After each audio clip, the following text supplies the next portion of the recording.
Andy Weir-ის ცნობილი წიგნი მარსელი ბევრს აქვს საკითხული და ფილმი ალბათ კიდევ უფრო მეტს აქვს ნანახი. My team thought I was dead. სიუჟეტი მარტივია. ასტრონავტი მარკ უოტნი მარსზე მისივე ეკიპაჟის წევრებმა დატოვეს. ისინი თვლიან, რომ უოტნი მკვდარია, თუმცა ასტრონავტი გადარჩა და ცოცხალია. NASA thought I was dead. Commander, you have to go now. But I'm alive. Surprise.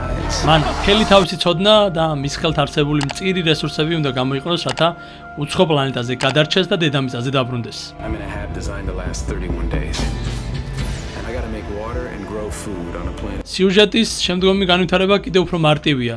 Andy Weir-ის სამეცნიერო ფანტასტიკის ჟანრის ნოველის მარსელის უპრეცედენტო წარმატება სავსეა ტექნიკური დეტალებითა და რთული ქიმიით, რომელიც მკითხველისთვის საინტერესო რომ ყოფილიყო ხუმრობებით არის შეზავებული, სადაც უოტნი განმარტავს თუ როგორ წყვეტს კრიზისებს ერთმანეთის მიყოლებით რათა გადარჩეს. ამ ვიდეოში კი ვისაუბრებ თუ როგორ განმარტავს Andy Weir მისი წიგნის მთავარი პერსონაჟის რთულ მდგომარეობას, თუ რა შეიძლებოდა მოეკლა მისი გმირი, რა აქვს საერთო O.J. Simpsons-სა და მარკ უოტნის და რატომ არის კოსმოსური ამბოხებები უფრო მოსალოდნელი, ვიდრე შეიძლება გეგონოთ. მაშასე უირი ამბობს, რომ მისი წიგნი შთაგონება იყო და ამ შთაგონებით მან ასეთმა სულელმა, როგორც თავს უწოდებს, მარსზე პილოტირებული მისია დაგეგმა. არა წიგნისთვის, მოთხრობისთვის ან რაიმე მსგავსისთვის. უბრალოდ ვარაუდობდა, როგორ შეძლებდა ადამიანების მარსზე გაგზავნას, როგორ შეძლებდა მათი უსაფრთხოდ მარსის ზედაპირიდან ორბიტაზე ამოყვანას და შემდეგ დედამიწაზე დაბრუნებას. ამიტომ მან მისიის გეგმა შეიმუშავა, როგორ გაეკეთებინა ყველაფერი თანამედროვე ტექნოლოგიების გამოყენებით. ცხადია, მან მის გეგმას მოუფიქრა წარუმატებლობის სცენარები, რომელიც მხედველობაში უნდა მიეღო, რადგან მისი თქმით, ნებისმიერი მისიის გეგმა წარუმატებლობებს უნდა ითვალისწინებდეს. თუმცა Andy Weir ამ სცენარების იდეამ კიდევ უფრო შორს წაიყვანა და როდესაც ამ წარუმატებელი შემთხვევების უფრო და უფრო მეტ განხილვას აგრძელებდა, დაიწყო ფიქრი, რომ ეს ყველაფერი საინტერესო ისტორიას ქმნიდა. და Andy Weir ამბობს, რომ სწორედ მაშინ შეიქმნა მთავარი გმირი, რომელსაც მან ყველა მისი მოფიქრებული რთული სიტუაცია დაუკავშირა. ანუ აი როგორ დაიწერა ეს წიგნი. ჯერ მოუვიდა იდეა, რომ მარსის მისიაზე შეიქმნა სცენარი. მერე მოაფიქრდა რა შეუშლიდა ხელს ამ მისიას. და უცებ მოვიდა შთაგონება, რომ წიგნი წარმატებულ კი არა ჩავარდნილ მისიაზე ყოფილიყო. მარკ უოტნი მარსზე გადარჩენის მიზნით საკმაოდ სწრაფად და არაერთხელ პოულობს გენიალურ გადაწყვეტილებებს. წიგნის ავტორი ამბობს, რომ ამ ყველაფრის წერას ის არ იწყებდა პრობლემის გადაწყვეტაზე ფიქრით, არამედ სახავდა პრობლემებს და მას წიგნის გმირს უკავშირებდა. მარკ უოტნი მარსზე გაიჭედა, შემდეგ კი მისი აღჭურვილობა ფუჭდება, რადგან ის ამხელა დროზე არ იყო გათვლილი. I'm still alive. მკვდარ პლანეტასთან ერთ-ერთზე დარჩენილი ასტრონავტი და ბრძოლა გადარჩენისთვის. Surprise. რაც შეეხება გადაწყვეტილებებს, უმეტეს შემთხვევაში მათი ამოხსნა შეიძლებოდა იმ ნივთებით, რომელიც მას უკვე ჰქონდა. ავტორი ხანდახან ასკვნიდა, რომ თუ რომელიღაც კონკრეტული პრობლემა წარმოიშვებოდა მარსზე, მთავარი გმირი მოკვდებოდა და წიგნიც დასრულდებოდა. ერთ პრობლემაზე კვირები მუშაობდა და ხანდახან ვერანაირ გზას ვერ პოულობდა მისთვის გვერდი აევლო. ამის შემდეგ ყოველთვის ორიდან ერთ რამეს აკეთებდა. პირველი იყო იმ მინიმუმზე ფიქრი, რაც ამ პრობლემის გადასაჭრელად დასჭირდებოდა, თუ მსგავსი რამე გამოჩნდებოდა ან რაღაცას იპოვიდა, რაც მისიაში დასაშვები იქნებოდა. შემდეგ უკვე უკან დაბრუნდებოდა სცენარში და რეტროაქტიულად წინა თავებში ამ ნივთის შესახებ ახსენებდა. ანუ მკითხველის თვალსაზრისით ასე იქნებოდა ეს ყველაფერი. კი, მას ეს ნივთი ყოველთვის ჰქონდა. გასაკვირიც არ არის, რომ ეს მას თან ჰქონდა. ხო, კარგი გამოსავალია, გაითვალისწინეთ, ვინც წიგნებს წერთ. ყოველთვის შეიძლება წინა თავებში რაღაცის ჩამატება და ბევრი ფიქრიც არაა საჭირო, მაგრამ თუ ამას ვერ მოიფიქრებთ, მაშინ ენდის თქვენთვის მეორე გზაც აქვს. მისი თქმით, თუ პრობლემის მოსაგორებლად ნივთის მისიაში ქონა ნამდვილად წარმოუდგენელი იყო, მაშინ უბრალოდ მარტივად იტყოდა. კარგი, ეს პრობლემა უბრალოდ არ წარმოიქმნება და წიგნის ეს ნაწილიც ქრებოდა.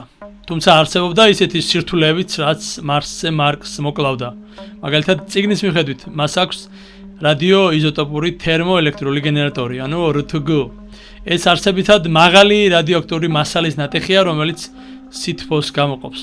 ეს იმიტომ აღმოჩნდა მასთან, რადგან როცა ენდი ცდილობდა გაერკვია, როგორ ემოგზაურა როვერებით შორ მანძილზე, ყველა გამოთვლა ჩაატარა, თუმცა უბრალოდ ვერ იპოვა ვერანაირი გზა რითიც შესაძლებელი გახდებოდა მარსზე რაიმე მნიშვნელოვანი მანძილის დაფარვა. მან ეს გზა მოიფიქრა. ეს იდეა დაებადა, ვითომ როვერში 100 ვატიანი გამოთმობელია, მაგრამ ან კი მას გამორთავს და როვერი ამის შედეგად მეტ მანძილზე წავა. თითქოს შერლოკივით მიაგნო გამოსავალს და როვერი მეტ მანძილზე წაიყვანა, თუმცა გაახსენდა, რომ მარსზე ყინავს. სითბოს დანაკარგზე გამოთვლაც რომ ჩაატარა, მიხვდა რომ მარკ ვოტნი აუცილებლად გაიყენებოდა. შენც ეს დაგემართებოდა იმ როვერში მარსზე გათბობის გარეშე, რომ გესეირნა.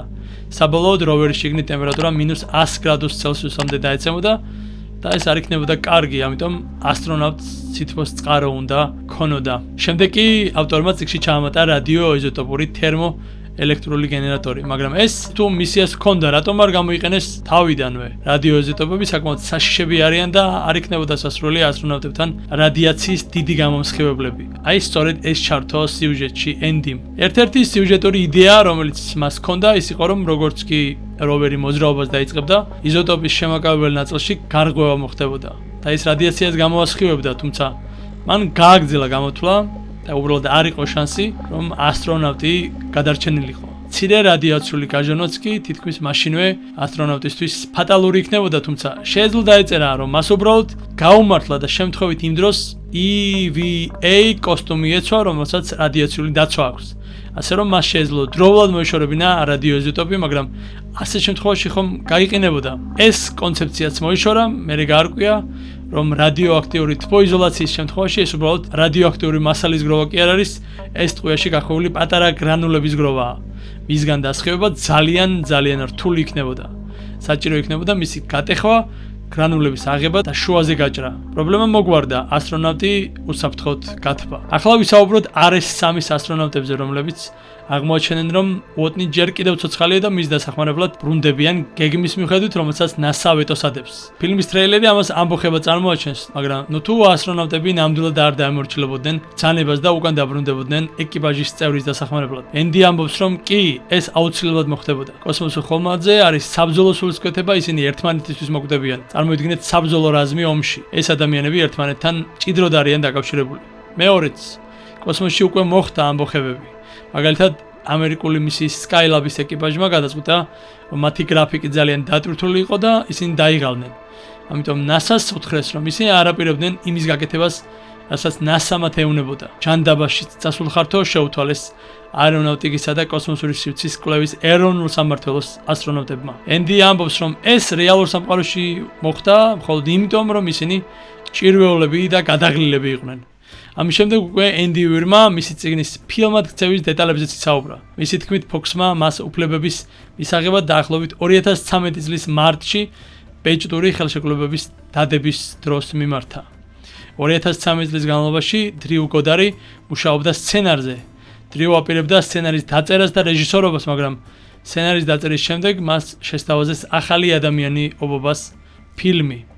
ამის შემდეგ უკვე მეტ დეიმონი შეუერთდა ჯგუფს. ამასობაში რიდლი სკოტმა თქვა, რომ ის იქნებოდა რეჟისორი. ამ მომენტიდან ყველაფერი უფრო მარტივად წავიდა. ეს ბუნებრივია, როცა რიდლი სკოტი და მეტ დეიმონი ყავს, ბევრი სხვა ცნობილი შემსრულებელი ინტერესდება ამ ფილმში მონაწილეობით. სკოტი წამოვიდგეთ. ის საუკეთესო ფილმს ბოლო 10 წლის განმავლობაში. თუმცა მანამდე იყო ერთი მნიშვნელოვანი დეტალიც. მარსელი დაწერილია თითქმის როგორც დღიური და ტექსტის დიდ ნაწილში მარკი მკითხველს პირველ პირში უხსნის, თუ როგორ მეცნიერულად გადაჭრა სხვადასხვა მნიშვნელოვანი პრობლემა. ცხადია, ასეთი ტექსტის ფილმად ქცევა ურთულესი საქმეა, თუმცა ფილმის სცენარზე მომუშავე დრიუ გოდარი საქმეს უფრო დელიკატურად მიუდგა და პროცესში წიგნის ავტორი ჩართო. ის პერიოდულად ენდის სცენარის ვერსიებს უგზავნიდა და მისგან გამოხმაურებებს ელოდა. ენდი უირი იმაზეც საუბრობს, რაც ჩაამატებდა ახლა თავიდან რომ წერდეს წიგნს. ერთი საინტერესო რამ ის არის, რომ წიგნის დაწერის შემდეგ მარსის შესახებ მნიშვნელოვანი ახალი აღმოჩენები გაკეთდა. წიგნში არსებობს ჩანაწერი, სადაც მთავარი გმირი ჰიდრაზინისგან წყალს წარმოქმნის. არადა, როგორც აღმოჩნდა, მარსზე წყალი ყველგანაა. მარკს უბრალოდ შეეძლო ნიადაგი შეგროვებინა, მოეტანა და შემდეგ გაეხურებინა. ამით ის ნიადაგისგან წყალს გამოყოფდა, თუმცა ეს წიგნის ავტორმა მაშინ ცხადია არ იცოდა. ცხადია იმიტომ, რომ 2009 წელს ეს არც მეცნიერებმა იცოდნენ. თუმცა იყო ისეთი დეტალებიც, რაც კონკრეტულად წიგნის ავტორმა არ იცოდა. მაგალითად, მარსის ორბიტაზე მყოფი ერთ-ერთი თანამგზავრი ახლა ჰაირაიზის კამერით არის აღჭურვილი, რომელიც ძირითადად ჯაშუშური თანამგზავრია. ადამიანები კი, ვინც ამ კამერას აკონტროლებენ, თურმე წიგნ მარსელის ფანები იყვნენ, რადგან მათ ამ კამერით ზუსტად იმ ადგილის სკანირება მოახდინეს, რომელიც ენდი ვირმა ზუსტად აღწერა განედით და გრძედით. მათ მაღალი გარჩევადობის კამერებით ზედაპირის სურათი გადაუღეს, შემდეგ კი სურათი გამოაქვეყნეს და თქვეს. როგორც ხედავთ, ამ ადგილის რელიეფი სულაც არ გავს წიგნში აღწერილს. ინტერვიუს ბოლოს ენდი SpaceX-ზე და მარსზე კერძო მისიებზეც საუბრობს.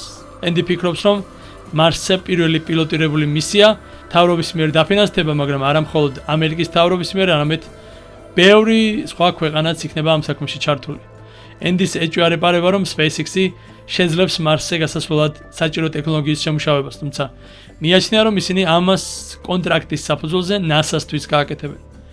თან ამბობს, რომ როდესაც მარსზე კერძო მისიების შესახებ ეკითხებიან, ყოველთვის ძალიან გასაგებად პასუხობს, რომ SpaceX-ი და Mars One ერთი და იგივე არ არის და ასე არ უნდა განეხილონ. ინტერვიუს ფინალში ენდი ისიც აღიარა, რომ თავად ის რომ დარჩენილიყო მარსზე, იქ მარტო ვერ გადარჩებოდა, რადგან მისივე თქმით, ზესტრესულ სიტუაციებს ენდი უირი კარგად ვერ უმკლავდება და ასეთი სცენარებისთვის შესაფერისი ადამიანი ის არ არის.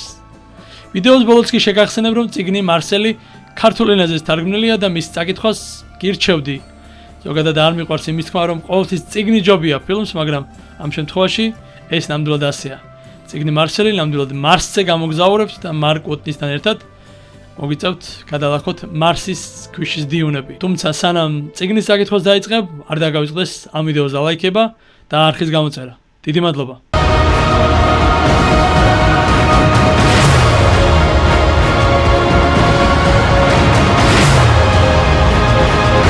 Marceli.